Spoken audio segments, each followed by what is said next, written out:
Le rejet, ça fait mal. C'est une vérité universelle. On recherche tous l'acceptation, la validation. Être désiré, c'est un sentiment puissant. Mais, et si on pouvait transformer le rejet? Et si on pouvait l'utiliser pour attiser le désir? C'est le potentiel fascinant de la psychologie inversée. Il ne s'agit pas de manipulation. Il s'agit de comprendre la nature humaine. On veut souvent ce qu'on ne peut pas avoir.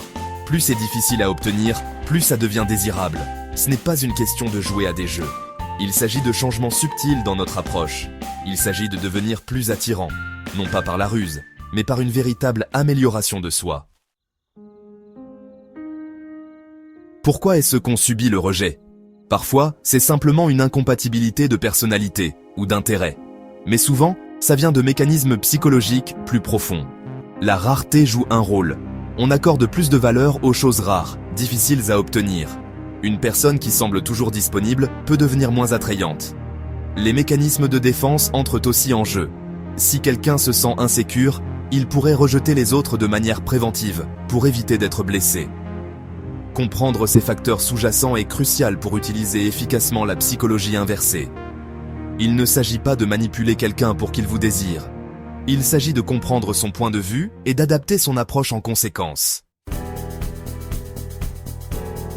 La psychologie inversée repose sur plusieurs principes clés. Le premier est le paradoxe de la liberté. Quand on se sent sous pression, on résiste, mais offrez la liberté, et on devient curieux. La rareté s'applique aussi ici. En se rendant moins disponible, on devient plus intrigant. On crée un air de mystère. La dissonance cognitive est un autre outil puissant. Quand les actions de quelqu'un contredisent ses croyances, ça crée un conflit interne. Ils peuvent rationaliser leur comportement en se convainquant qu'ils désirent réellement ce qu'ils ont initialement rejeté. Section 4. Maîtriser l'art de renverser la situation. Alors, comment mettre ces principes en pratique? Une technique est le silence stratégique. Si quelqu'un est distant, ne le poursuivez pas. Laissez-lui de l'espace. Cela crée un vide qu'il pourrait se sentir obligé de combler. Le développement personnel est crucial. Concentrez-vous sur votre amélioration, poursuivez vos passions. Cela vous rend plus attirant naturellement. L'indifférence contrôlée est un autre outil puissant. Ne paraissez pas trop impatient. Gardez une attitude calme et confiante. Créer une tension émotionnelle peut également être efficace.